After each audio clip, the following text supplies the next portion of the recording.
प्रिय भक्तों, आज मंगलवार का यह पावन दिन केवल एक तिथि नहीं है, बल्कि वह दिव्य अवसर है जब स्वयं संकट मोचन हनुमान जी अपने भक्तों की पुकार सुनते हैं। शास्त्रों में कहा गया है कि मंगलवार के दिन यदि कोई मनुष्य श्रद्धा, विश्वास और शुद्ध भाव से हनुमान जी की कथा को सुन ले, तो उसके जीवन में आए हुए बड़े से बड़े कष्ट भी धीरे धीरे स्वयं मार्ग छोड़ देते हैं। प्रिय श्रोतागण, संसार में ऐसा कौन है जिसके जीवन में दुख नहीं है? कोई रोग से पीड़ित है, कोई मानसिक अशांति से जूझ रहा है, तो कोई दरिद्रता या बार बार आने वाली बाधाओं से टूट चुका है। जब मनुष्य की अपनी शक्ति समाप्त होने लगती है, तब वही प्रभु अपने किसी न किसी रूप में उसकी रक्षा के लिए आगे आते हैं। और जब जब संकट आता है, तब तब बजरंग बली अपने भक्तों के लिए ढाल बनकर खड़े हो जाते हैं। हनुमान जी केवल शक्ति के देवता नहीं हैं, वे विश्वास के देवता हैं।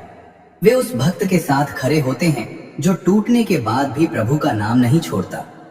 कहा जाता है कि जिन घरों में हनुमान जी की कथा और उनका नाम श्रद्धा से लिया जाता है, वहां नकारात्मक शक्तियां टिक नहीं पाती। रोग धीरे धीरे शांत होने लगते हैं और मन को एक असीम शांति मिलने लगती है।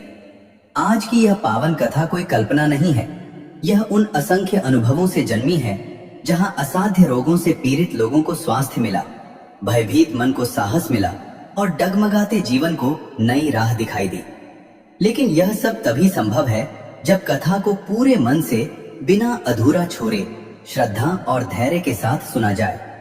इसलिए प्रिय श्रोतागण, इस समय अपने मन को शांत करें, राम नाम का स्मरण करें और अपने सभी कष्टों को हनुमान जी के चरणों में समर्पित कर दें। जो बोझ आप वर्षों से अपने मन में उठाए हुए हैं, उन्हें आज यहीं छोड़ दें, क्योंकि जब कथा शुरू होती है और विश्वास जागता है, तब बजरंग बली स्वयं अपने भक्त के जीवन की जिम्मेदारी संभाल लेते हैं। अब आइए इस पावन कथा की ओर बढ़ते हैं, जहां हर शब्द में रक्षा है, हर प्रसंग में शक्ति है और हर अंत में हनुमान जी की करुणा छिपी हुई है। प्राचीन भारतवर्ष के अंचल में बसा था एक अत्यंत सुंदर और वैभवशाली गांव अनंतपुर। ये गांव प्राकृतिक दृष्टि से इतना मनोरम था कि इसे देखकर ऐसा प्रतीत होता था मानो प्रकृति ने स्वयं अपने हाथों से इसे संवारा हो। जब अनंतपुर में सुबह होती थी, तो सूर्य की पहली किरणें धरती पर इस तरह उतरती थीं, जैसे किसी ने पूरे गांव पर सोने की पीली चादर बिछा दी हो। घास की पत्तियों पर जमी ओस की बूंदें उन किरणों में मोतियों की तरह चमकती थीं, जो देखने वाले की आंखों में एक नई ऊर्जा भर देती थीं। गांव के चारों ओर फैले सरसों के खेत जब हवा के झोंकों के साथ लहलहाते, तो ऐसा लगता था मानो खेतों के अंदर साक्षात सोना लहरा रहा हो। वहां की हवा में मिट्टी की सौंधी खुशबू और फूलों की मिठास घुली रहती थी। अनंतपुर के लोग बहुत सुखी और संतोषी थे। उनके पास किसी चीज की कोई कमी नहीं थी। गांव के हर घर में आपसी प्रेम और भाईचारा इतना गहरा था कि किसी के भी घर में कोई उत्सव होता तो पूरा गांव उसमें शामिल होता था। इस सुंदर गांव के ठीक बीचों बीच संकट मोचन हनुमान जी का एक विशाल और प्राचीन मंदिर था। यह मंदिर केवल पत्थर की इमारत नहीं थी, बल्कि अनंतपुर की आत्मा और उसकी शोभा का केंद्र था। मंदिर के शिखर पर लहराती लाल ध्वजा दूर दूर से आने वाले राहगीरों को यह विश्वास दिलाती थी कि वे सुरक्षित हैं। गांव के सभी लोग ब्रह्म मुहूर्त में, जब आकाश में तारे टिमटिमा रहे होते थे, तभी उठ जाते थे। स्नान आदि से निवृत्त होकर सबसे पहले हनुमान जी के मंदिर में एकत्र होते। वहां बजने वाले शंख और घंटों की ध्वनि पूरे गांव के वातावरण को पवित्र कर देती थी। लोग हनुमान जी की पूजा करते, बजरंग बाण और हनुमान चालीसा का पाठ करते और अपने गांव की खुशहाली के लिए प्रार्थना करते थे। हनुमान जी भी एक सच्चे रक्षक की तरह उस गांव पर अपनी कृपा दृष्टि बनाए रखते थे। इसी गांव के एक बाहरी छोर पर, जहां बस्ती खत्म होती थी, वहां एक छोटा सा कच्चा मकान था। इस घर में एक दंपति रहते थे, जय किशन और उनकी पत्नी विमला। जय किशन और विमला बहुत गरीब थे। उनके पास न तो बड़े खेत थे और न ही धन दौलत, लेकिन उनके पास जो सबसे बड़ी पूंजी थी, वह थी अटूट भक्ति। वे दोनों हनुमान जी के अनन्य भक्त थे। अपनी गरीबी और अभावों के बीच भी उन्होंने कभी भगवान को नहीं कोसा। हर वक्त हर सांस के साथ हनुमान जी का नाम उनकी जुबान पर रहता था। दोनों पति पत्नी पूरे दिन कड़ी मेहनत करते। जय किशन दूसरों के खेतों में पसीना बहाता और विमला घर के कार्यों के साथ साथ छोटे मोटे काम करती। शाम को जो कुछ भी रूखा सूखा मिलता उसे हनुमान जी को भोग लगाकर वे दोनों प्रसन्नता से अपना गुजारा करते थे। उनके दो नन्हे बालक थे, आरव और गोपाल। वे दोनों बालक इतने सुंदर और तेजस्वी थे कि जो भी उन्हें देखता बस देखता ही रह जाता। उनकी आंखों में एक अजीब सी चमक थी और चेहरों पर दैवीय कोमलता। जब वे दोनों आंगन में खेलते तो विमला को अक्सर ऐसा आभास होता कि साक्षात कोई देवता उनके घर में बालक रूप में अवतार लिए हुए हों।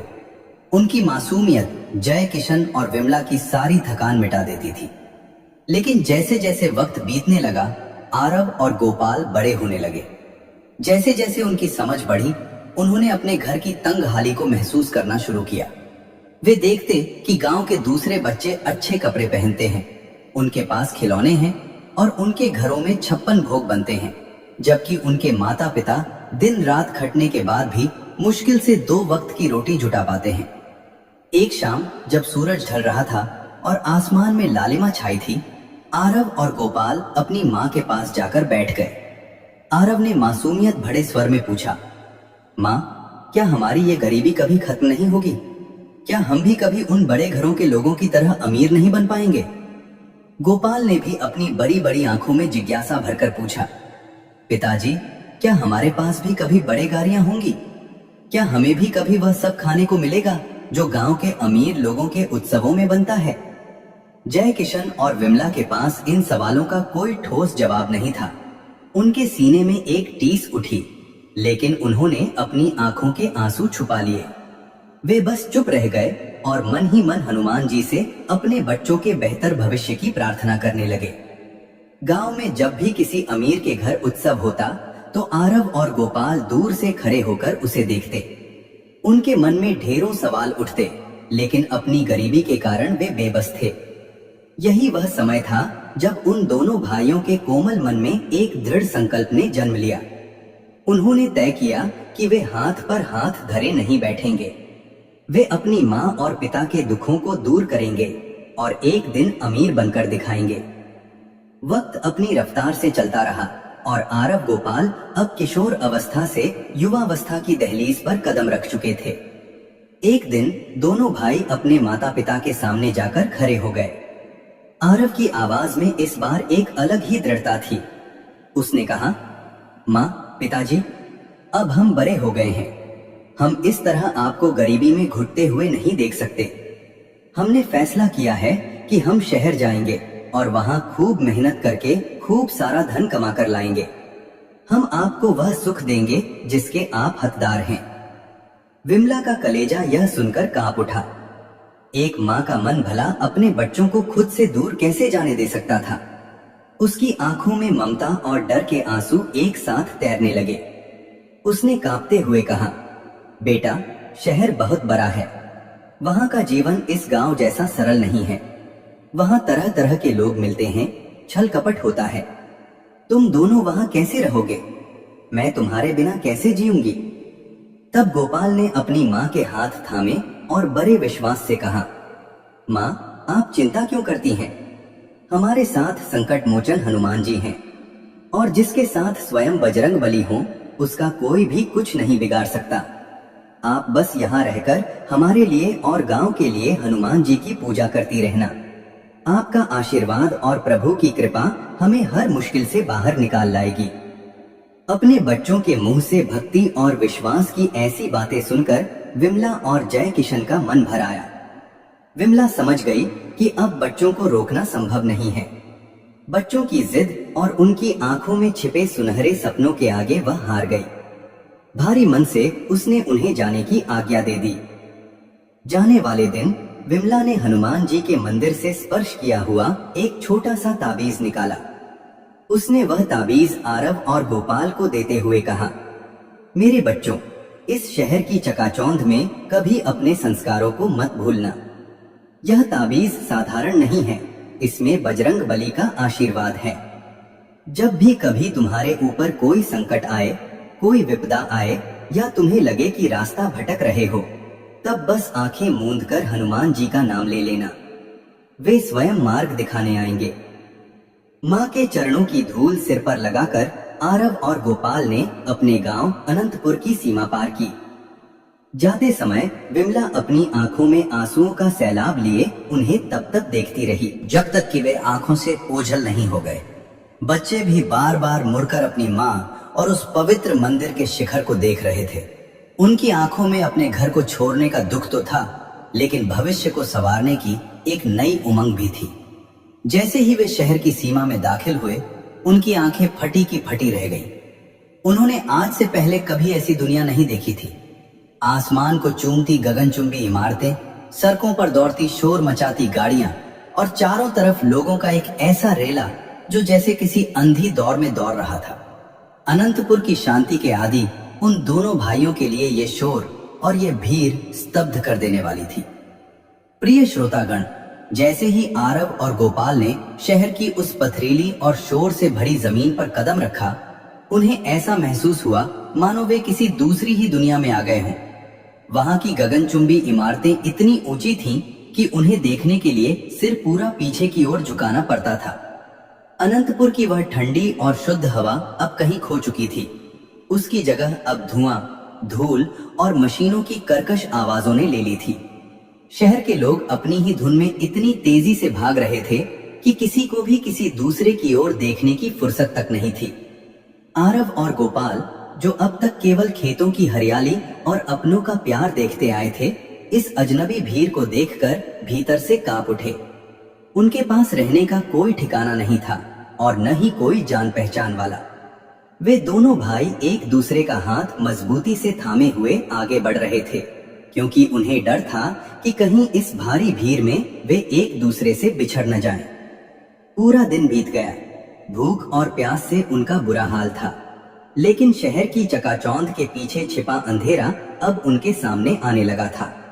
उन्होंने कई दुकानों और कारखानों में काम मांगा, लेकिन उनकी फटी हुई धोती और मासूम चेहरों को देखकर हर कोई उन्हें दुत्कार देता था। कोई उन्हें चोर समझता तो कोई उन्हें अनपढ़ गवार कहकर भगा देता। उस शहर की सड़कों पर चलते चलते उनके पैरों में छाले पड़ गए थे, लेकिन उनके मन में केवल एक ही छवि थी, उनकी माँ विमला का वह रोता हुआ चेहरा और पिता जय किशन की उम्मीदें। रात का घना अंधेरा जब शहर पर छाया तो रोशनी तो बहुत थी, लेकिन उन दोनों भाइयों के लिए वह अंधेरे से भी बदतर थी। वे एक फुटपाथ के किनारे बैठ गए। आरव ने अपनी जेब से वह ताबीज निकाला जो उसकी माँ ने दिया था। उसने उसे अपनी आंखों से लगाया और बुदबुदाया, बजरंग बली, हम बहुत दूर आ गए हैं, हमें रास्ता दिखाइए। तभी अचानक वहां कुछ असामाजिक तत्वों की नजर उन मासूम भाइयों पर पड़ी। उन बदमाशों को लगा कि इन बच्चों के पास शायद कुछ कीमती सामान होगा। उन्होंने आरव और गोपाल को घेर लिया। आरव ने गोपाल को अपने पीछे छुपा लिया, लेकिन वे लोग संख्या में ज्यादा थे। उन्होंने उन दोनों के साथ धक्का मुक्की शुरू कर दी। इसी छीना झपटी में एक बदमाश ने आरव के गले से वह हनुमान जी का ताबीज झटके से तोड़ लिया। आरव चिल्लाया, नहीं, यह मेरी माँ की निशानी है, यह मेरे प्रभु का आशीर्वाद है, इसे मत ले जाओ। लेकिन उन पत्थर दिल लोगों को दया नहीं आई। उन्होंने ताबीज को कचरे के ढेर की तरफ फेंक दिया और उन दोनों भाइयों को बेरहमी से पीटा। उसी अफरा तफरी में जब पुलिस की गाड़ी का सायरन सुनाई दिया तो सब इधर उधर भागने लगे। भीड़ इतनी जबरदस्त थी और अंधेरा इतना गहरा कि भागते भागते आरव का हाथ गोपाल के हाथ से छूट गया। आरव चिल्लाता रहा, गोपाल, गोपाल, तू कहाँ है? लेकिन शोर इतना ज्यादा था कि उसकी आवाज हवा में कहीं गुम हो गई। गोपाल, जो छोटा था, डर के मारे दूसरी गली में निकल गया और आरव भीड़ के धक्के खाते हुए दूसरी ओर चला गया। प्रिय श्रोतागण, कल्पना कीजिए उस माँ के दिल की स्थिति जिसका एक बेटा एक तरफ और दूसरा दूसरी तरफ हो गया हो। वह ताबीज जो उनकी सुरक्षा का कवच था, वह भी अब उनके पास नहीं रहा। आरव पूरी रात शहर की गलियों में पागलों की तरह गोपाल को ढूंढता रहा। उसकी आंखों से आंसुओं की धारा रुक नहीं रही थी। वह खुद को कोस रहा था कि उसने क्यों शहर आने की जिद की। दूसरी ओर गोपाल एक अंधेरी गली के कोने में बैठकर सिसक रहा था। उसे न रास्ता पता था न घर का पता। उसे बस अपनी माँ की लोरी याद आ रही थी। इधर अनंतपुर गांव में विमला और जय किशन की रातें आंखों में ही कट रही थीं। जैसे ही सूरज ढलता विमला की बेचैनी बढ़ जाती थी। वह हर रोज शाम को हनुमान जी के मंदिर की सीढ़ियों पर जाकर बैठ जाती और टकटकी लगाए उस रास्ते को देखती जिससे उसके बच्चे गए थे। जय किशन की हालत भी कुछ अलग नहीं थी। वह दिन भर काम तो करता, लेकिन उसका मन बच्चों की यादों में ही भटका रहता। विमला अक्सर मंदिर की मूर्ति के सामने हाथ जोड़ कर रोती और कहती, हे संकट मोचन, मेरे बच्चों ने आपका नाम लेकर घर छोड़ा था। वे नादान हैं, उन्हें दुनियादारी की समझ नहीं है। प्रभु, आप तो घट घट की जानते हैं। मेरे बच्चों पर कोई आंच न आने देना। वो ताबीज उनकी रक्षा करना चाहिए। विमला को यह नहीं पता था कि वो ताबीज अब उसके बच्चों के पास नहीं है। गांव के लोग विमला को समझाते कि शहर बहुत बड़ा है, वहां से खबर आने में वक्त लगता है, लेकिन माँ का दिल तो अनिष्ट की आशंका से घिरा रहता था। धीरे धीरे हफ्तों बीत गए और महीनों में बदल गए। अनंतपुर की वह रौनक विमला के घर से गायब हो चुकी थी। जय किशन ने अब बोलना तक कम कर दिया था। वो बस हनुमान चालीसा का पाठ करता रहता।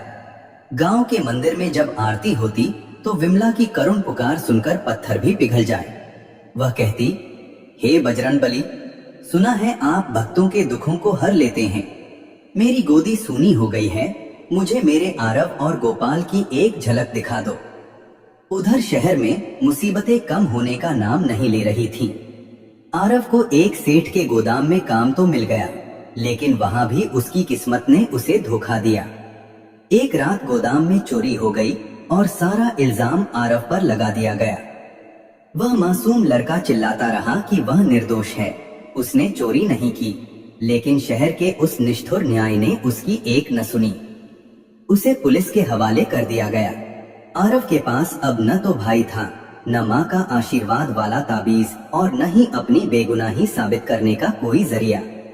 सलाखों के पीछे बैठा आरव बस ऊपर की ओर देखता और कहता, प्रभु, क्या मेरी भक्ति में कोई कमी रह गई? क्या आप मुझे भूल गए? वहीं गोपाल एक ढाबे पर बर्तन धोने का काम करने लगा था। मालिक उसे छोटी छोटी बातों पर मारता और भरपेट खाना भी नहीं देता था। वह छोटा सा बालक जो कभी अपनी माँ के आंचल में छिपकर सोता था, आज करकराती ठंड में बाहर सो रहा था। दोनों भाई एक ही शहर में थे, लेकिन एक दूसरे से मीलों दूर और अनजान। उनके ऊपर दुखों का पहाड़ टूट पड़ा था, लेकिन एक चीज जो अब भी उनके भीतर जिंदा थी, वह थी हनुमान जी के प्रति अटूट विश्वास। आरव जेल की कोठरी में बैठकर पत्थर की दीवार पर कोयले से हनुमान जी की आकृति बनाता और वहीं बैठकर सुमिरन करता। गोपाल ढाबे के पीछे लगे एक पेड़ को ही हनुमान जी का स्वरूप मानकर अपनी व्यथा सुनाता। प्रिय श्रोतागण, वक्त का पहिया घूमता रहा, लेकिन आरव और गोपाल के लिए मानो समय जैसे एक क्रूर मोड़ पर आकर ठहर गया था। शहर की उस काल कोठरी में जहां सूरज की एक किरण भी तरस तरस कर पहुंचती थी, आरव घुटनों के बल बैठा हुआ था। उसकी आंखों के नीचे काले घेरे पड़ चुके थे और शरीर हड्डियों का ढांचा मात्र रह गया था। लेकिन उस अंधेरी कोठरी की एक दीवार पर कोयले से उकेरी गई हनुमान जी की वह छवि आज भी वैसी ही तेजस्वी लग रही थी। आरव हर रात उस दीवार के सामने बैठता और धीमी आवाज में हनुमान चालीसा की उन पंक्तियों को दोहराता जो उसे उसकी माँ ने बचपन में सिखाई थी। संकट कटे मिटे सब पीरा, जो सुमिरै हनुमत बलबीरा। कोठरी के बाहर तैनात सिपाही अक्सर उसका मजाक उड़ाते। वे कहते, अरे ओ लड़के, अगर तेरा भगवान सच में है तो तुझे इस काल कोठरी में क्यों सरने दे रहा है? देख, तेरी माँ का दिया वह ताबीज भी चला गया और तेरा भाई भी। अब तो उम्मीद छोड़ दे। आरव उनकी बातें सुनता, उसके हृदय में एक तीव्र पीड़ा उठती, आंखों से आंसू छलक पड़ते पर वह अपना सिर नहीं झुकाता। वह बस यही कहता, मेरे बजरंग बली परीक्षा ले रहे हैं, वे मुझे छोड़ेंगे नहीं। मेरी माँ का विश्वास झूठा नहीं हो सकता। उधर जेल की सलाखों के पीछे आरव का संघर्ष जारी था, तो दूसरी ओर शहर के दूसरे कोने पर गोपाल की स्थिति और भी हृदय विदारक थी। गोपाल, जो अभी पूरी तरह किशोर भी नहीं हुआ था, उस ढाबे के पीछे पड़े जूठे बर्तनों के ढेर को साफ कर रहा था। करकराती ठंड थी, हाथ बर्फ की तरह जम चुके थे, लेकिन ढाबे का मालिक, जो एक पत्थर दिल इंसान था, उसे जरा भी आराम नहीं देता था। जरा सी देरी होने पर वह गोपाल पर हाथ उठा देता। एक रात जब पूरा शहर सो रहा था, गोपाल ढाबे के बाहर एक फटे हुए बोरे को ओढ़कर लेटा था। उसे अपनी माँ विमला की बहुत याद आ रही थी। उसे याद आया कैसे माँ उसे गरम गरम रोटियां खिलाती थी और उसके सिर पर हाथ फेरकर सुलाती थी। गोपाल ने अपनी सूजी हुई आंखों से आसमान की ओर देखा और कहा, माँ, तूने कहा था कि हनुमान जी संकट हर लेते हैं। क्या मेरा संकट इतना बड़ा है कि प्रभु तक मेरी आवाज नहीं पहुंच रही? आरव भैया कहाँ होंगे? क्या वे भी मेरी तरह भूखे सो रहे होंगे? उधर अनंतपुर गांव में विमला की हालत दिन ब दिन बिगड़ती जा रही थी। पुत्र वियोग ने उसे भीतर से खोखला कर दिया था। वो अब बिस्तर से उठने लायक भी नहीं रही थी। जय किशन ने अपनी सारी जमा पूंजी बच्चों की तलाश में लगा दी थी, लेकिन शहर की उस भूल भुलैया में उसके बच्चों का कहीं पता नहीं चला। एक मंगलवार की सुबह विमला ने बहुत मुश्किल से अपनी आंखें खोली। उसने देखा कि जय किशन हनुमान जी की मूर्ति के सामने सिर झुकाए बैठा है और उसकी आंखों से आंसू गिरकर जमीन को भिगो रहे हैं। विमला ने कांपती आवाज में कहा, सुनिए, आज मंगलवार है, मुझे मंदिर ले चलिए। मुझे मेरे महावीर से बात करनी है। आज या तो वे मेरे बच्चों को लौटा दें या मेरी सांसें यहीं रोक दें। एक मां अब और सब्र नहीं कर सकती। जय किशन ने विमला को सहारा दिया और उसे अपनी पीठ पर लाद कर मंदिर तक ले गया। गांव के लोग इस दृश्य को देखकर स्तब्ध रह गए। एक लाचार पिता और एक मरणासन्न मां अपनी अंतिम उम्मीद लेकर संकट मोचन के द्वार पर पहुंचे थे। मंदिर पहुंचते ही विमला ने हनुमान जी के चरणों को पकड़ लिया। उसने न तो कोई मंत्र पढ़ा न कोई आरती की। वो बस फूट फूट कर रोने लगी। उसकी करुण पुकार से पूरे मंदिर का वातावरण गमगीन हो गया। पुजारी जी ने भी अपनी आंखें मूंद ली। विमला ने रोते हुए कहा, हे बजरंगबली, लोग आपको दया निधान कहते हैं। क्या एक मां का दुख आपके पत्थर के हृदय को नहीं पिघलाता? मेरे बच्चे निर्दोष हैं। वे आपके भरोसे घर से निकले थे। अगर उन्हें कुछ हुआ तो दुनिया आपकी भक्ति पर विश्वास करना छोड़ देगी। प्रभु, मेरी लाज रख लीजिए। ठीक उसी समय शहर की उस जेल में एक चमत्कार घटित हुआ। उस रात जेल का मुख्य अधिकारी, जो एक बहुत ही सख्त मिजाज आदमी माना जाता था, उसे अचानक एक अजीब सा सपना आया। उसने सपने में देखा कि एक विशाल वानर रूपी दिव्य पुरुष उसके सामने खड़े हैं और क्रोध में कह रहे हैं, जिस निर्दोष को तूने सलाखों के पीछे डाला है वो मेरा भक्त है। उसकी मां की पुकार स्वर्ग तक पहुंच रही है। अगर सूर्योदय से पहले उसे न्याय नहीं मिला तो तेरा सर्वनाश निश्चित है। अधिकारी की नींद अचानक उचट गई। वो पसीने से तरबतर था। उसे समझ नहीं आया कि यह क्या था, लेकिन उसके मन में एक अनजाना भय बैठ गया। उसने तुरंत आरव की फाइल दोबारा खुलवाई। जब उसने गहराई से छानबीन की तो उसे पता चला कि जिस चोरी के इल्जाम में आरव को पकड़ा गया था वो दरअसल उस गोदाम के मैनेजर की एक साजिश थी। मैनेजर ने खुद चोरी की थी और गरीब आरव को बलि का बकरा बना दिया था। अधिकारी का दिल ग्लानि से भर गया। उसने तुरंत आरव को अपनी कोठरी में बुलाया। जब आरव वहां पहुंचा तो उसकी आंखों में डर नहीं बल्कि एक अजीब सी शांति थी। अधिकारी ने उससे पूछा, लड़के, तू इतने दिनों से यहाँ है, कभी रोया नहीं, कभी शिकायत नहीं की, तुझे इतना विश्वास कहां से आता है?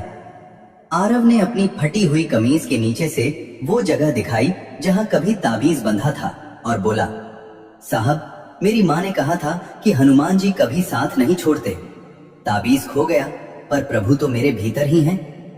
अधिकारी की आंखों में आंसू आ गए। उसने आरव के हाथ खोले और कहा, जा बेटे, तू आजाद है। मुझे माफ कर दे। आरव जेल से बाहर तो आ गया, लेकिन उसके सामने अब एक और बड़ी चुनौती थी, उसका छोटा भाई गोपाल। इस विशाल शहर में वो गोपाल को कहां ढूंढेगा? उसके पास न पैसे थे न रहने की जगह। लेकिन उसे क्या पता था कि जिस ताबीज को वो खोया हुआ समझ रहा था, वो ताबीज शहर के एक ऐसे कोने में पहुंच चुका था जहां से उसकी और गोपाल की किस्मत फिर से जुड़ने वाली थी। प्रिय श्रोतागण, जेल के भारी लोहे के दरवाजे जब आरव के पीछे बंद हुए तो उसके सामने आजादी का खुला आसमान तो था, लेकिन उस आसमान में उम्मीदों के बादल कम और अनिश्चितता का अंधेरा ज्यादा था। आरव के फटे हुए कपड़े उसकी बदहाली की गवाही दे रहे थे और उसके कमजोर शरीर में अब इतनी भी शक्ति नहीं बची थी कि वह 2 कदम सीधा चल सके। लेकिन उसके भीतर एक आग जल रही थी, अपने छोटे भाई गोपाल को ढूंढने की आग। वो शहर की उन गलियों की ओर भागा जहां उसे और गोपाल को अलग किया गया था। वो उस कचरे के ढेर के पास पहुंचा जहां उन बदमाशों ने उसकी मां का दिया हुआ वो पवित्र ताबीज फेंका था। आरव पागलों की तरह उस गंदगी में अपने हाथों से खुदाई करने लगा। लोग गुजर रहे थे, उसे देख रहे थे और उसे पागल समझकर आगे बढ़ रहे थे। किसी ने उस पर पत्थर फेंके तो किसी ने उसे वहां से हट जाने को कहा। आरव के नाखूनों से खून बहने लगा था, उसकी आंखों से आंसू गिरकर उस मिट्टी में मिल रहे थे, लेकिन वो रुकने का नाम नहीं ले रहा था। वो बुदबुदा रहा था। माँ ने कहा था कि ये ताबीज हमारी रक्षा करेगा, अगर ये मिल गया तो मुझे मेरा गोपाल भी मिल जाएगा। बजरंगबली, मेरी लाज रख लीजिए। घंटों की मशक्कत के बाद भी जब उसे वह ताबीज नहीं मिला तो आरव वहीं घुटनों के बल बैठकर दहाड़ मारकर रोने लगा। उसे लगा कि शायद उसने सब कुछ खो दिया है। लेकिन प्रिय श्रोतागण, भगवान की लीला बड़ी निराली होती है। जिस ताबीज को आरव ढूंढ रहा था वो वहां था ही नहीं। दरअसल महीनों पहले जब वो ताबीज वहां फेंका गया था, तब शहर की सड़कों पर झाड़ू लगाने वाली एक बूढ़ी माई को वो मिला था। वो माई खुद बहुत गरीब थी, लेकिन उसका दिल सोने जैसा था। उसने उस ताबीज की चमक देखी और उसे उठाकर साफ किया। उसने देखा कि उस पर हनुमान जी की गदा बनी हुई थी। वो उस ताबीज को हर रोज अपने छोटे से पूजा घर में रखकर सिंदूर लगाती और प्रार्थना करती। वो नहीं जानती थी कि यह किसका है, पर उसे इतना पता था कि यह किसी की बहुत बड़ी अमानत है। उधर गोपाल की हालत अब बर्दाश्त से बाहर हो चुकी थी। उस रात ढाबे के मालिक ने गोपाल को एक छोटी सी गलती के लिए बहुत बुरी तरह मारा। गोपाल का सिर फट गया था और उसकी आंखों के सामने अंधेरा छा रहा था। उस दर्द में भी उसे केवल अपनी मां की याद आ रही थी। उसने सोचा, अगर मैं आज यहां से नहीं भागा तो मैं मर जाऊंगा और फिर कभी अपनी मां और भाई को नहीं देख पाऊंगा। करकराती ठंड और बहते खून के साथ गोपाल ने उस ढाबे से भागने का साहस किया। वो नंगे पैर शहर की सुनसान सड़कों पर दौड़ रहा था। उसे नहीं पता था कि वह कहां जा रहा है। दौड़ते दौड़ते वह उसी इलाके में पहुंच गया जहां वह बूढ़ी माई रहती थी। गोपाल की हिम्मत जवाब दे गई और वह उसी माई की झोपड़ी के बाहर आकर गिर पड़ा। बेहोशी की हालत में उसके होठों से बस एक ही शब्द निकल रहा था, मां, मां। वह बूढ़ी माई घबराकर बाहर निकली। उसने देखा कि एक छोटा सा बच्चा खून से लथपथ उसके दरवाजे पर पड़ा है। उसने तुरंत उसे अंदर लिया, उसके घावों को साफ किया और उसे अपनी फटी हुई कंबल ओढ़ा दी। जैसे ही माई ने गोपाल को पानी पिलाने के लिए उसका सिर ऊपर उठाया, उसके गले में बंधा वह पुराना फटा हुआ धागा दिखा, जिसे देखकर माई चौंक गई। उसने तुरंत अपने मंदिर से वह ताबीज निकाला और गोपाल के गले के उस धागे से मिलाया। वह दोनों बिल्कुल एक जैसे थे। माई समझ गई कि यह बच्चा उसी परिवार का है जिसका यह ताबीज है। इधर अनंतपुर गांव में विमला की स्थिति अब अंतिम क्षणों जैसी लग रही थी। उसने अन्न जल पूरी तरह त्याग दिया था। गांव के सभी लोग हनुमान जी के मंदिर में एकत्र थे। जय किशन ने अपनी आंखों के सारे आंसू सुखा लिए थे। उसने हनुमान जी की प्रतिमा के सामने एक अखंड ज्योत जलाई और प्रतिज्ञा की, हे राम भक्त, अगर आज रात तक मेरे बच्चों की कोई खबर नहीं मिली तो यह ज्योत भी बुझ जाएगी और मेरी विमला की सांसें भी। अब फैसला आपके हाथ में है। पूरा गांव हनुमान चालीसा के पाठ से गूंज रहा था। हर किसी की आंखों में नमी थी और हर दिल एक चमत्कार की उम्मीद कर रहा था। शहर में आरव हार मानकर एक पुराने हनुमान मंदिर की सीढ़ियों पर बैठ गया था। वह पूरी तरह टूट चुका था। तभी उसने देखा कि वही बूढ़ी माई एक बच्चे को गोद में उठाए बदहवास होकर मंदिर की ओर आ रही है। वह बच्चा बेहोश था। आरव को कुछ आभास हुआ। उसका दिल जोर जोर से धड़कने लगा। वह सीढ़ियों से नीचे उतरा और उस माई की ओर बढ़ा। जैसे ही उसने उस बच्चे का चेहरा देखा, उसकी चीख निकल गई। गोपाल! वह बूढ़ी माई भी ठहर गई। आरव ने गोपाल को अपनी बाहों में ले लिया। उसने देखा कि गोपाल के गले में वही ताबीज चमक रहा था जिसे वह कचरे में ढूंढ रहा था। आरव ने गोपाल को झकझोरा, उसे चूमने लगा, उसे सीने से लगा लिया। गोपाल ने धीरे से अपनी आंखें खोली। अपने बड़े भाई को सामने देखकर उसकी आंखों से आंसुओं का सैलाब उमड़ पड़ा। वह बस इतना ही कह पाया, भैया, क्या हनुमान जी हमें घर ले जाएंगे? आरव ने ऊपर मंदिर के शिखर की ओर देखा। वहां लहराती हुई लाल ध्वजा जैसे यह कह रही थी कि जीत हमेशा सत्य और विश्वास की होती है। प्रिय श्रोतागण, आरव ने गोपाल को अपने सीने से इतनी जोर से लगा रखा था मानो वह उसे फिर से कभी खुद से दूर नहीं होने देगा। गोपाल की सिसकियां आरव के फटे हुए कुर्ते को भिगो रही थीं और आरव के आंसू गोपाल के जख्मों पर गिर रहे थे। उस क्षण उस पुराने हनुमान मंदिर के प्रांगण में जैसे समय ठहर गया था। वो बूढ़ी माई जिसने गोपाल को जीवन दान दिया था, दूर खड़ी अपनी धुंधली आंखों से इस अलौकिक मिलन को देख रही थी। उसे महसूस हो रहा था कि उसकी बरसों की तपस्या और उस ताबीज की सेवा आज सफल हो गई है। आरव ने कांपते हाथों से गोपाल का चेहरा ऊपर उठाया, उसके माथे के जख्म को देखा और तड़प कर बोला, छोटे, मुझे माफ कर दे। मैं बड़ा होकर भी तेरी रक्षा नहीं कर पाया। माँ ने मुझे तेरी जिम्मेदारी दी थी और मैं तुझे इस बेरहम शहर की गलियों में अकेला छोड़ गया। गोपाल ने अपनी कमजोर आवाज में कहा, नहीं भैया, आप मत रोइए। देखिए, हनुमान जी ने मुझे बचा लिया। जब वो दुष्ट मुझे मार रहा था तब मुझे बस माँ की बातें याद आ रही थी। मुझे लग रहा था कि कोई अदृश्य शक्ति मुझे थामे हुए है। आरव ने उस बूढ़ी माई के चरणों में अपना सिर रख दिया। माई ने उसे उठाकर आशीर्वाद दिया और अपनी पोटली से कुछ रूखी सूखी रोटियां निकाली। उसने कहा, बेटा, ये प्रभु का प्रसाद समझकर खा लो। तुम दोनों को अभी बहुत लंबा सफर तय करना है। तुम्हारी माँ की पुकार मुझे यहाँ बैठे बैठे सुनाई दे रही है। शहर की चकाचौंध में अपनों को मत भूलना। आरव ने वह ताबीज फिर से गोपाल के गले में मजबूती से बांध दिया और संकल्प लिया कि अब चाहे मौत आ जाए पर वह अपने भाई का हाथ नहीं छोड़ेगा। लेकिन प्रिय श्रोतागण, मुसीबतें अभी खत्म नहीं हुई थी। आरव और गोपाल के पास गांव वापस जाने के लिए एक फूटी कौड़ी भी नहीं थी। शहर से अनंतपुर का रास्ता सैकड़ों कोस दूर था। पैदल जाना नामुमकिन था, खासकर गोपाल की ऐसी नाजुक हालत में। तभी अचानक मंदिर के बाहर एक बड़ी गाड़ी आकर रुकी। यह वही पुलिस अधिकारी था जिसने आरव को जेल से रिहा किया था। उसके चेहरे पर अब वह कठोरता नहीं बल्कि एक अजीब सी व्याकुलता थी। वह गाड़ी से उतरा और सीधा आरव के पास आया। आरव को लगा कि शायद उसे फिर से गिरफ्तार करने आए हैं। वह डर के मारे गोपाल के आगे खड़ा हो गया, लेकिन अधिकारी ने हाथ जोड़ लिए और कहा, आरव, मुझे माफ कर देना। जब से तुम जेल से गए हो मेरा मन शांत नहीं है। मुझे बार बार वही दिव्य स्वप्न दिखाई दे रहा है। मुझे लगा कि तुम्हारी मदद किए बिना मुझे शांति नहीं मिलेगी। मैं तुम्हें ढूंढते हुए यहाँ तक आया हूँ।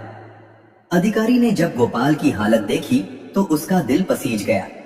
उसने तुरंत अपने बटुए से कुछ पैसे निकाले और अपनी गाड़ी के ड्राइवर को आदेश दिया कि इन दोनों भाइयों को तुरंत इनके गांव अनंतपुर पहुंचाया जाए। ये साक्षात हनुमान जी की ही लीला थी, जो एक पत्थर दिल इंसान को जरिया बनाकर अपने भक्तों की सहायता कर रहे थे। आरव और गोपाल गाड़ी में बैठ गए। जैसे जैसे गाड़ी शहर की ऊंची इमारतों को पीछे छोड़ रही थी, आरव का मन अपने गांव की धूल भरी पगडंडियों की ओर भाग रहा था। उसके मन में एक ही डर था, क्या माँ मेरा इंतजार कर रही होगी? क्या मैं समय पर पहुंच पाऊंगा? इधर अनंतपुर गांव में मंजर बहुत ही हृदय विदारक था। सूरज ढलने को था और मंगलवार का दिन अपनी समाप्ति की ओर बढ़ रहा था। विमला की सांसें अब बहुत धीमी पड़ चुकी थीं। उसका शरीर ठंडा पड़ रहा था। जय किशन हनुमान जी की प्रतिमा के सामने बैठा हुआ सुंदर कांड का पाठ कर रहा था, लेकिन उसकी आवाज अब रुंध चुकी थी। गांव की महिलाएं विमला के सिरहाने बैठकर राम नाम का जप कर रही थीं। पुजारी जी ने विमला की नब्ज देखी और भारी मन से सिर हिला दिया।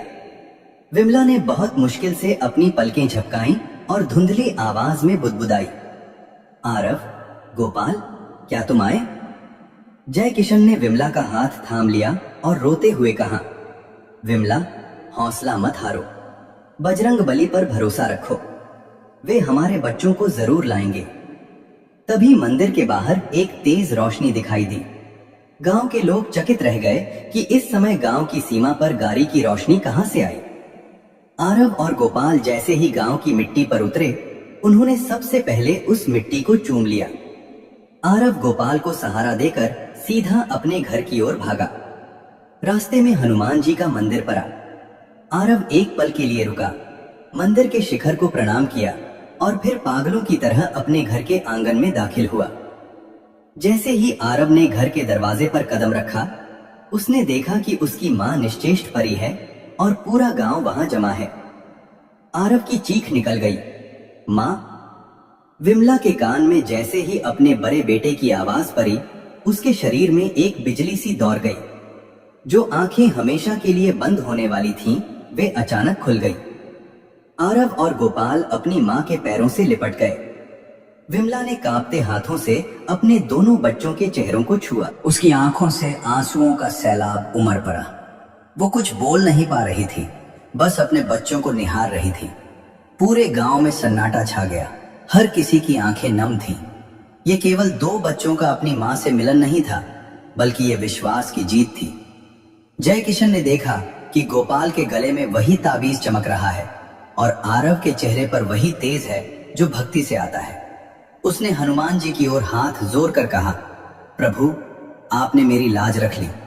आपने एक मरती हुई मां को उसके लाल लौटा दिए। लेकिन तभी एक और संकट सामने आया। विमला की हालत फिर से बिगड़ने लगी। अत्यधिक भावुक होने के कारण उसके हृदय की गति अनियंत्रित हो गई। पुजारी जी ने कहा, जय किशन, विमला को तुरंत वैद्य जी के पास ले जाना होगा। इनके पास समय बहुत कम है। गांव के लोग सोच में पड़ गए कि इतनी रात गए और ऐसी हालत में विमला को बचाना कैसे संभव होगा। प्रिय श्रोतागण, अनंतपुर की वह रात मानो थम सी गई थी। एक ओर वर्षों बाद बिछड़े हुए बेटों का मिलन था, तो दूसरी ओर उनकी मां की उखड़ती हुई सांसें। घर के बाहर पूरा गांव जमा था। सबकी आंखें नम थीं और मंदिर के घंटे की गूंज वातावरण में एक अजीब सी व्याकुलता पैदा कर रही थी। गांव के सबसे वृद्ध वैद्य जी, जिनके हाथों में दशकों का अनुभव था, उन्होंने जब विमला की कलाई थामी तो उनके चेहरे पर चिंता की लकीरें गहरी हो गईं। उन्होंने जय किशन की ओर देखा और धीमी आवाज में कहा, जय किशन, विमला के शरीर में अब प्राण शक्ति बहुत कम बची है। अत्यधिक दुख और फिर अचानक मिले इस सुख के आवेग को इनका कमजोर हृदय सहन नहीं कर पा रहा है। अब केवल दवा काम नहीं करेगी, अब तो केवल दुआ और बजरंग बली का कोई चमत्कार ही इन्हें बचा सकता है। यह सुनते ही आरव और गोपाल के पैरों तले जमीन खिसक गई। जिस मां के लिए वे शहर की ठोकरें खाकर आए थे, क्या वह उन्हें इस तरह छोड़कर चली जाएगी? आरव ने अपनी मां के ठंडे पर रहे हाथों को अपने गालों से लगाया और रोते हुए बोला, मां, तू ऐसे नहीं जा सकती। देख, तेरा आरव आ गया है, तेरा गोपाल आ गया है। हम तेरे लिए ढेर सारी खुशियां लाए हैं। तूने ही तो कहा था कि संकट मोचन सब ठीक कर देंगे, फिर आज तू हमें फिर से अनाथ क्यों कर रही है? गोपाल, जो अभी अभी मौत के मुंह से निकल कर आया था, वह अपनी मां के चरणों में गिर पड़ा। उसके गले में बंधा वह ताबीज उसकी सिसकियों के साथ हिल रहा था। तभी आरव की नजर उस ताबीज पर पड़ी। उसे अपनी मां की कही वह बात याद आई, जब भी संकट आए बजरंग बली का नाम ले लेना। आरव के भीतर एक बिजली सी दौड़ी। उसने गोपाल का हाथ पकड़ा और चिल्लाकर बोला, गोपाल, उठ, हमें हार नहीं माननी है। हमारे प्रभु अभी सोए नहीं हैं। अगर उन्होंने हमें शहर की उस भीड़ में मिला दिया तो क्या वे हमारी माँ को हमसे छीन लेंगे? कभी नहीं।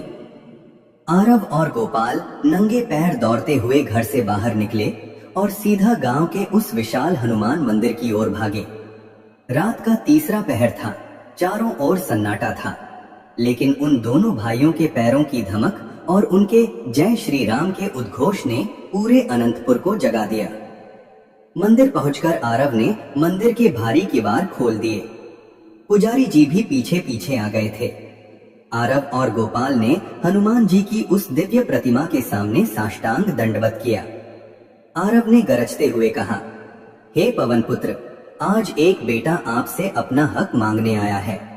आपने लक्ष्मण जी के प्राण बचाने के लिए पूरी संजीवनी पर्वत उठा लिया था। क्या आज आप मेरी माँ के लिए एक बूंद जीवन नहीं दे सकते? अगर आज मेरी माँ को कुछ हुआ तो लोग कहेंगे कि हनुमान जी के भक्त खाली हाथ लौटते हैं। प्रभु, आज मेरी परीक्षा नहीं, आपकी करुणा की परीक्षा है। आरव और गोपाल ने मंदिर के प्रांगण में ही हनुमान चालीसा का पाठ शुरू कर दिया। उनकी आवाज में इतनी तड़प और इतना दर्द था कि मंदिर के पत्थरों से भी जैसे पसीना छूटने लगा। उधर घर पर विमला की सांसें एकदम रुकने के करीब थीं। वैद्य जी ने हार मानकर हाथ छोड़ दिए थे। जय किशन बदहवास होकर रो रहा था। लेकिन तभी मंदिर में एक अद्भुत घटना घटी। आरव और गोपाल जब पाठ कर रहे थे तभी अचानक एक तेज हवा का झोंका आया। वह हवा इतनी शीतल और सुगंधित थी कि पूरे मंदिर का वातावरण बदल गया। मंदिर के ऊपर लगा विशाल घंटा अपने आप बज उठा। टन टन टन।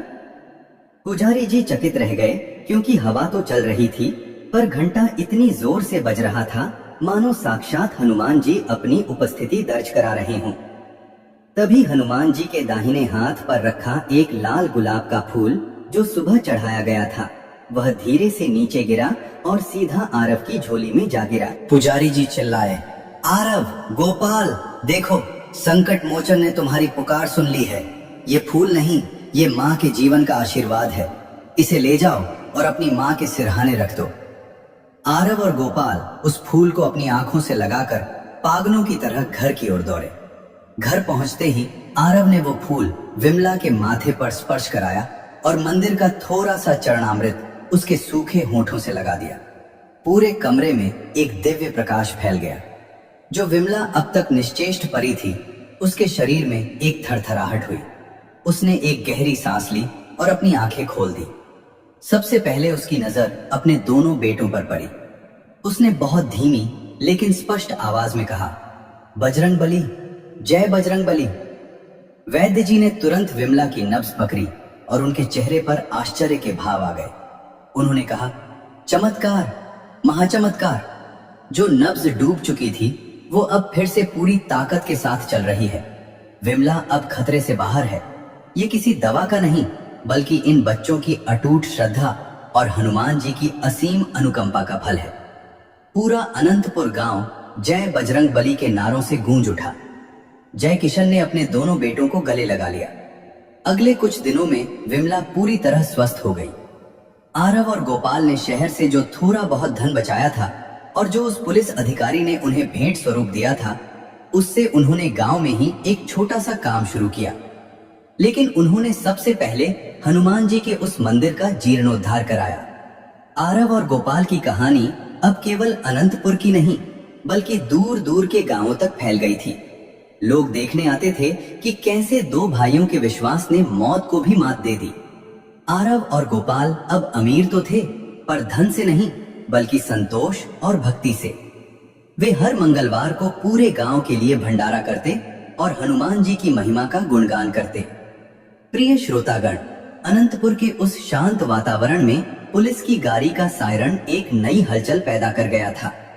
आरव और गोपाल, जो अभी अभी अपनी मां के पुनर्जीवित होने के चमत्कार से संभले ही थे, उस अधिकारी को देखकर ठिठक गए। अधिकारी की गाड़ी से दो और लोग नीचे उतरे। एक वही लालची मैनेजर था जिसने आरव पर चोरी का झूठा इल्जाम लगाया था, और दूसरा वह दुष्ट बदमाश था जिसने शहर की गलियों में आरव का ताबीज छीना था। वे दोनों आज बेरियों में जकरे हुए थे और उनके चेहरों पर खौफ साफ नजर आ रहा था। पूरा गांव मंदिर के बाहर इकट्ठा हो गया। पुलिस अधिकारी ने जय किशन और विमला के सामने हाथ जोड़कर कहा, आज मैं यहाँ केवल एक वर्दीधारी बनकर नहीं बल्कि सत्य का साक्षी बनकर आया हूँ। जिस रात मैंने आरव को रिहा किया उस रात मुझे फिर से वही दिव्य स्वप्न आया। साक्षात पवनपुत्र ने मुझे आदेश दिया कि जब तक मैं इन मासूमों का खोया हुआ सम्मान नहीं लौटाता तब तक मेरा प्रायश्चित अधूरा रहेगा। अधिकारी ने मैनेजर को धक्का देकर आगे किया, जो अब रोते हुए आरव के पैरों में गिर पड़ा। मैनेजर ने सबके सामने कबूल किया कि उसने ही तिजोरी से धन चुराया था और आरव की ईमानदारी को कलंकित करने के लिए उसे फंसाया था।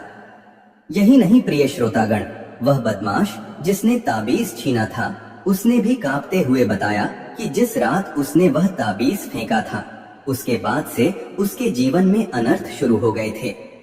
उसे हर रात भयानक सपने आते थे और उसे लगता था कि कोई उसे दंड दे रहा है।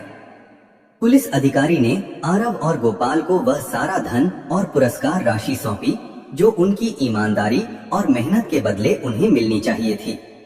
अधिकारी ने भावुक होकर कहा, आरव, शहर ने तुम्हें केवल दुख दिए, लेकिन तुम्हारी भक्ति ने उस शहर की आत्मा को जगा दिया। आज तुम निर्दोष हो और पूरा शहर तुम्हारी ईमानदारी की मिसाल दे रहा है। विमला ने अपनी कमजोर आंखों से यह सब देखा तो उसका रोम रोम पुलकित हो उठा। उसने अपने दोनों बेटों को गले लगाया और कहा, देखा बच्चों, मैंने कहा था ना कि महावीर के घर में देर है अंधेर नहीं। तुमने गरीबी झेली, अपमान सहा, अपनों से बिछड़े, लेकिन तुमने राम का नाम नहीं छोड़ा। आज उसी नाम ने तुम्हें फिर से वह वैभव लौटा दिया है जो तुम खो चुके थे। आरव और गोपाल ने उस धन का उपयोग अपने स्वार्थ के लिए नहीं किया। उन्होंने सबसे पहले अनंतपुर गांव में एक भव्य गौशाला और एक बड़ा विद्यालय बनवाया जहां गरीब बच्चों को मुफ्त शिक्षा मिल सके। उन्होंने गांव के उस पुराने हनुमान मंदिर को सोने जैसा चमका दिया। अब अनंतपुर केवल एक साधारण गांव नहीं रह गया था, वह साक्षात भक्ति का साम्राज्य बन गया था। दूर दूर से लोग उस मंदिर के दर्शन करने आने लगे और जिस किसी के मन में संदेह होता वो आरव और गोपाल की कहानी सुनकर फिर से आस्तिक बन जाता। एक दिन जब आरव अपनी माँ के चरणों के पास बैठा था, उसने धीरे से पूछा, माँ, उस ताबीज में ऐसा क्या था जिसने हमें हर विपत्ति से बचा लिया? वो तो केवल एक छोटा सा धातु का टुकड़ा था। विमला मुस्कुराई और उसने वो ताबीज खोला जो अब फिर से गोपाल के गले की शोभा बढ़ा रहा था। ताबीज के भीतर से एक छोटा सा भोजपत्र निकला जिस पर विमला ने अपनी उंगली के रक्त से राम नाम लिखा था। विमला ने कहा, बेटा, ताबीज तो केवल एक माध्यम था, असली शक्ति तो उस राम नाम में थी जिसे हनुमान जी अपनी हर सांस में जपते हैं। जब तक तुम्हारे भीतर वह नाम गूंज रहा है, संसार की कोई भी शक्ति तुम्हें पराजित नहीं कर सकती। आरव और गोपाल ने यह सीख अपने जीवन का आधार बना ली। उन्होंने अपनी गरीबी को मेहनत से जीता और अपने दुखों को हनुमान जी की करुणा से मिटा दिया। जय किशन और विमला ने अपनी बाकी की जिंदगी प्रभु की सेवा में समर्पित कर दी।